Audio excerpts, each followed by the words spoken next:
বিভিন্ন দল সংগঠন জাতীয় সংগঠনৰ নেতৃবৰ্গৰ শিৱসাগৰৰ ৰাইজ এতিয়া কথা বতৰাবোৰ এনেকুৱা চলিছে যে শিৱসাগৰত সাম্প্ৰদায়িক সংঘৰ্ষ লগোৱা মানুহটোৰ নাম শৃংখল চলিহা। মই ৰমু চলিহাৰ ল'ৰা, মই ইয়াত সাম্প্ৰদায়িক সংঘৰ্ষ হ'ব নিদিওঁ, সেইটো কথা মনত ৰখা উচিত আপোনালোকে। আজি ফৰিদ ইছলাম আৰু মোৰ এখন কাজিয়া ৰংঘৰ চাৰিআলি সকলো মানুহ ওলাই আহি সম্প্ৰীতি নিদৰ্শন দিয়া নাই। তেওঁ আৰু মোৰ এখন ব্যক্তিগত কাজিয়া আছে। তাত সাম্প্ৰদায়িক কথা বতৰাবোৰ চিঞৰাটো ভুল কথা বতৰা হৈছে।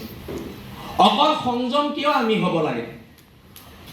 মই যোনদিনালৈকে হিন্দু বাংলাদেশীক বিৰোধ কৰি আছিলোঁ, যোনদিনালৈকে মই অনা অসমীয়া শ্ৰেণীটোৰ বিৰোধ কৰি ৰাজপথত আন্দোলন কৰি আছিলোঁ, শৃংখল তেতিয়া প্ৰচণ্ড জাতীয়তাবাদী ল'ৰা।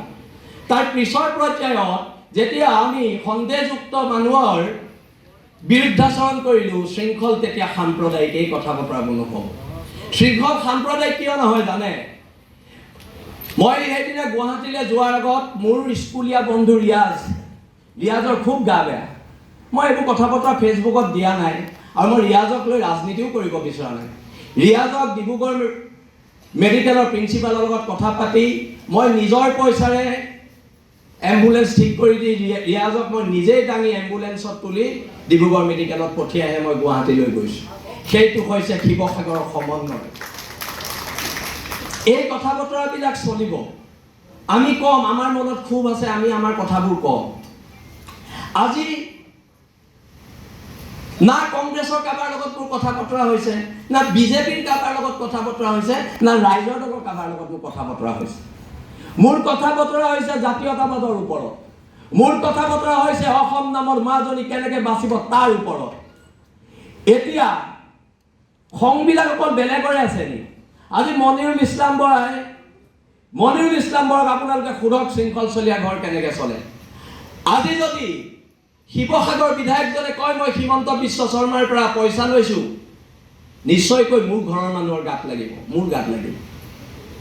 শৃংখলে আজি এতিয়া কৈছে, শৃংখলে শিৱসাগৰত হিমন্ত বিশ্বৰ পৰা পইচা লৈ অসমৰ ইতিহাসৰ আটাইতকৈ কলংকিত মানুহজনক MLA বনাব লাগিছে।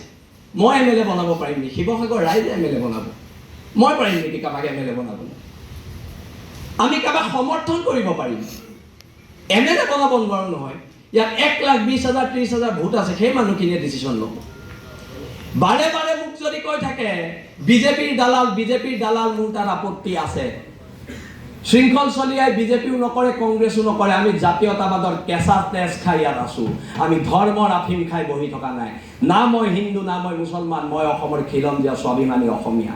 সেইটো কথা সকলোৱে মনত ৰখা উচিত, যিসকলে আমাক এই ধৰণৰ কথা বতৰাবোৰ কৈ আছে। আজি প্ৰত্যেকটো ক্ষেত্ৰতে আজি এটা অভিযোগ আনিছে শিৱসাগৰ বিধায়কে যে শৃংখলে হিমন্ত বিশ্ব শৰ্মাৰ পৰা পইচা লৈ শিৱসাগৰত হিন্দু মুছলিম লগাবলৈ চেষ্টা কৰিছে। এনেধৰণৰ কথা বতৰাবিলাক গৰিহণাৰ যোগ্য হয় নে নহয়, ইয়াত বহি থকা ৰাইজে বিচাৰ কৰিব। মই বিচাৰ নকৰোঁ, এইটো আপোনালোকে বিচাৰ কৰিব। কিন্তু যিটো মানুহে আজিলৈকে হিমন্ত বিশ্বৰ ছাঁটোকে গছকি পোৱা নাই, সেই মানুহটোক হিমন্ত বিশ্বৰ এজেণ্ট আখ্যা দিছে।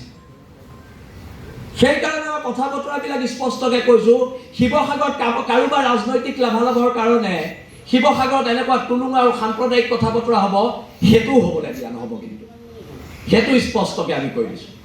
কোনোবা MLA হ'ব, কোনোবা মন্ত্ৰী হ'ব, আৰু তাৰ কাৰণে এনেকুৱা ধৰণৰ কথা বতৰাবিলাক ইয়াত কৈ থাকিব, হ'ব জানো? সেই কথা বতৰাবিলাকো কিন্তু নহ'ব। ইয়াত জ্যেষ্ঠসকল আছে, মই ইয়াত ৰায় দিবলৈ কোনো নহয়, ৰায় জ্যেষ্ঠসকলে দিব। মই এজন ক্ষুদ্ৰ মানুহ, মই ইয়াত ৰায় দিয়াৰ মোৰ কোনো অধিকাৰ নাই। সকলো মোতকৈ প্ৰায়খিনি মানুহে জ্যেষ্ঠ, তেওঁলোকে ৰায় দিব। কোন সাম্প্ৰদায়িক হয়, কোন সাম্প্ৰদায়িক নহয়, এই কথা বতৰাবোৰ তেওঁলোকে ৰায় দিব। আজি যদি বাংলাদেশী খেদিবলৈ যাওঁতে, সন্দেহযুক্ত মানুহখিনি খেদিবলৈ যাওঁতে এজন মানুহে থিয় হৈ কয় মই নিদিওঁ ইয়াৰ পৰা যাবলৈ, বাংলাদেশী হ'লেও থাকিব লাগিব,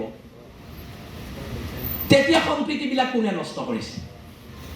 সম্প্ৰীতিবোৰ তেতিয়া কোনে নষ্ট কৰিছে? এই প্ৰশ্নবোৰতো উত্থাপন হ'ব লাগিব। এইবাৰে আমাক কৈ আছে আমি শিৱসাগৰত হিন্দু মুছলমানৰ কাজিয়াৰ এক পৰিৱেশ সৃষ্টি কৰিছোঁ। আমিতো এনেকুৱা পৰিৱেশ দেখা নাই শিৱসাগৰত।